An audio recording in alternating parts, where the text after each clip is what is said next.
Hello everyone, welcome to my channel Shilpi's cooking world. আশা করছি সবাই ভালো আছেন। আজ আমি নববর্ষ স্পেশাল একটি রেসিপি নিয়ে এসেছি, আর সেটি হলো ইলিশ খিচুড়ি। ইলিশ খিচুড়ি বিভিন্নভাবে রান্না করা যায়। আজ আমি অল্প মশলায় অথেন্টিক উপায়ে এবং খুব সহজভাবে এই ইলিশ খিচুড়ি রান্না করে দেখাবো। আশা করছি রেসিপিটি সবার খুব ভালো লাগবে। রেসিপিটি ভালো লাগলে আমার চ্যানেলটি সাবস্ক্রাইব করে পাশে থাকা বেল আইকনটি ক্লিক করবেন। চলুন তাহলে রেসিপিটি দেখে নিই। ইলিশ খিচুড়ি রান্না করতে এখানে আমি নিয়েছি 1 কেজি ওজনের একটি ইলিশ মাছ। ইলিশ মাছের মাথা বাদে আমি এখানে 8 পিস মাছ নিয়েছি। এবার এই মাছের সাথে নিচ্ছি পরিমাণ মতো লবণ, সেই সাথে নিচ্ছি হাফ চা চামচ হলুদের গুঁড়া, আর নিচ্ছি হাফ চা চামচ লাল মরিচের গুঁড়া, নিচ্ছি সরিষার তেল 1 চা চামচের মতো। এখন সব কিছু মাছের সাথে ভালোভাবে মাখিয়ে নিচ্ছি।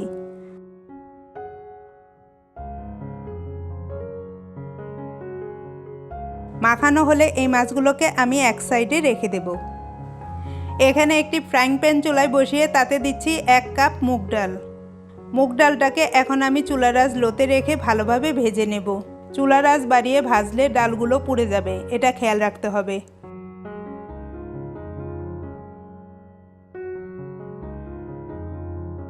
ভাজতে ভাজতে যখন ডালের কালারটা চেঞ্জ হয়ে যাবে এবং ডাল ভাজার একটা সুন্দর অ্যারোমা পাওয়া যাবে, তখনই বুঝতে হবে ডালটা ভাজা হয়ে গিয়েছে।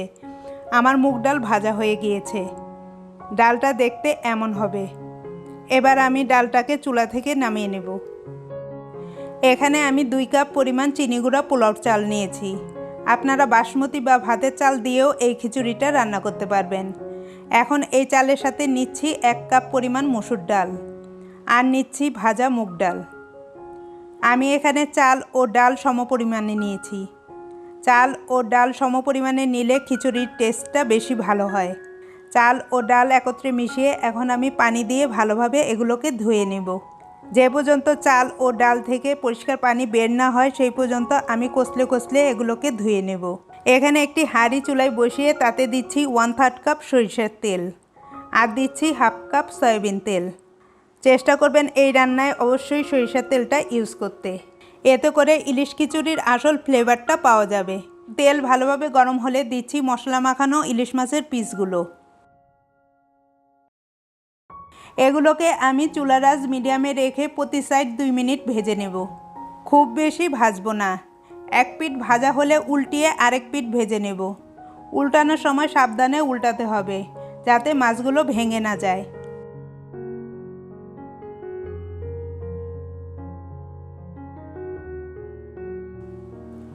এখন মাছগুলো ভাজা হয়ে গিয়েছে। এগুলোকে আমি তেল থেকে তুলে নিচ্ছি। এখন ওই তেলেই আমি দিচ্ছি 4-5টি শুকনো মরিচ, 3টি তেজপাতা, 4 টুকরা দারচিনি, 6-7টি এলাচ, 4টি লবঙ্গ, আর দিচ্ছি 10-12টি গোলমরিচ। এগুলোকে এখন একটু ভেজে নেব। গরম মশলা ভাজার সুন্দর অ্যারোমা বের হলে দিচ্ছি 1 কাপ পেঁয়াজ কুচি। পেঁয়াজটাকে আমি হালকা ব্রাউনিশ কালার করে ভেজে নেব।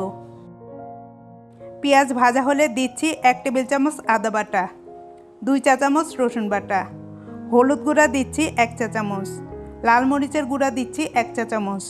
ঝালটা আপনারা আপনাদের টেস্ট অনুযায়ী দেবেন। লবণ দিচ্ছি পরিমাণ মতো। আমি এখানে খিচুড়ির জন্য লবণ দিয়েছি।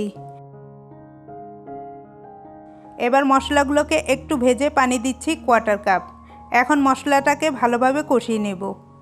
মশলা কষে তেল উপরে উঠে আসলে দিচ্ছি আগে থেকে ধুয়ে রাখা চাল ও ডালের মিশ্রণটা। এবার চাল ও ডালটাকে ভালোভাবে ভেজে নেব। আমার চ্যানেলে ইলিশ পোলাও, ভাপা ইলিশ এবং সর্ষে ইলিশের রেসিপি দেয়া আছে। লিঙ্কগুলো ডেসক্রিপশন বক্সে দেয়া থাকবে, চাইলে সেখান থেকে দেখে নিতে পারবেন। চাল ও ডালের মিশ্রণটা ভাজা হলে দিচ্ছি 6 কাপ গরম পানি। আমি এখানে 2 কাপ চালের জন্য ডাবল পানি অর্থাৎ 4 কাপ পানি নিয়েছি, আর 2 কাপ ডালের জন্য সমপরিমাণ পানি অর্থাৎ 2 কাপ পানি নিয়েছি। আপনারা যদি খিচুড়িটা নরম রাখতে চান তাহলে আরেকটু পানি এখানে অ্যাড করতে পারবেন। এখন পানির সাথে চাল ডালটা ভালোভাবে মিশিয়ে ওয়েট করছি খিচুড়িটায় বলক আসা পর্যন্ত। খিচুড়িটায় বলক আসলে চুলার আঁচ মিডিয়ামে রেখে ঢাকনা দিয়ে ঢেকে দিচ্ছি। ঢাকনার ছিদ্রটাও আমি টিস্যু দিয়ে বন্ধ করে দিচ্ছি, যেন ভেতরের বাতাস বাইরে এবং বাইরের বাতাস ভেতরে প্রবেশ করতে না পারে। 10-12 মিনিট পর খিচুড়িটার পানি অনেকটাই শুকিয়ে গেছে, একটু ভেজা ভেজা আছে। এখন উপরের খিচুড়ি নিচে এবং নিচের খিচুড়ি উপরে করে দিচ্ছি।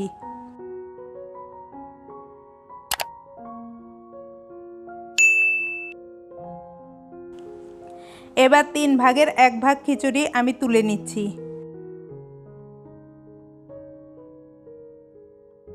এখন খিচুড়িটা সমান করে ভাজা ইলিশ মাছগুলো আমি খিচুড়ির উপর বিছিয়ে নিচ্ছি।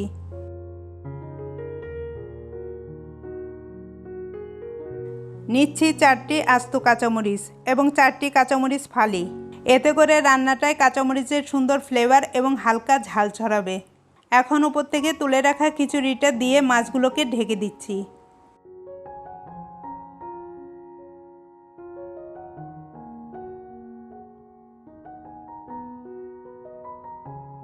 এবার চুলার আঁচ লোতে রেখে ঢাকনা দিয়ে ঢেকে দমে রেখে দেব 15 মিনিটের জন্য। এতে করে চাল ও ডাল ভালোভাবে সিদ্ধ হয়ে যাবে এবং ইলিশ মাছের ফ্লেভারটা খিচুড়ির মধ্যে ভালোভাবে ছড়িয়ে যাবে। আপনারা এ পর্যায়ে হাঁড়ির নিচে একটি তাওয়া বসাতে পারেন। 15 মিনিট পর ঢাকনাটা খুলে নিচ্ছি। খিচুড়িটা আমার হয়ে গিয়েছে। আমি এখন সার্ভ করে নেব। আপনারা দেখে নিশ্চয়ই বুঝতে পারছেন যে খিচুড়িটা কত ঝরঝরে ও পারফেক্ট হয়েছে। খিচুড়িটাকে মাছ থেকে না তুলে একটা সাইড থেকে এভাবে তুলে সার্ভ করলে মাছগুলো ভাঙবে না। এই তো খুব সহজেই তৈরি হয়ে গেল আমার খুবই মজার ইলিশ খিচুড়ি। এটার টেস্টটা কেমন হয়েছে তা বলার আর অপেক্ষা রাখে না। আপনারা বাসায় এটা তৈরি করলেই বুঝতে পারবেন। তবে এটা বলতে পারি যে এটা একবার খেলে আপনাদের বারবার খেতে ইচ্ছে করবে। রেসিপিটি ভালো লাগলে ভিডিওটিতে লাইক ও কমেন্ট করবেন এবং সেই সাথে আমার ভিডিওগুলো ফ্যামিলি অ্যান্ড ফ্রেন্ডসদের সাথে বেশি বেশি করে শেয়ার করবেন। সবাইকে নববর্ষের আগাম শুভেচ্ছা রইল। ভালো থাকবেন এবং সবাইকে ভালো রাখবেন। বাই।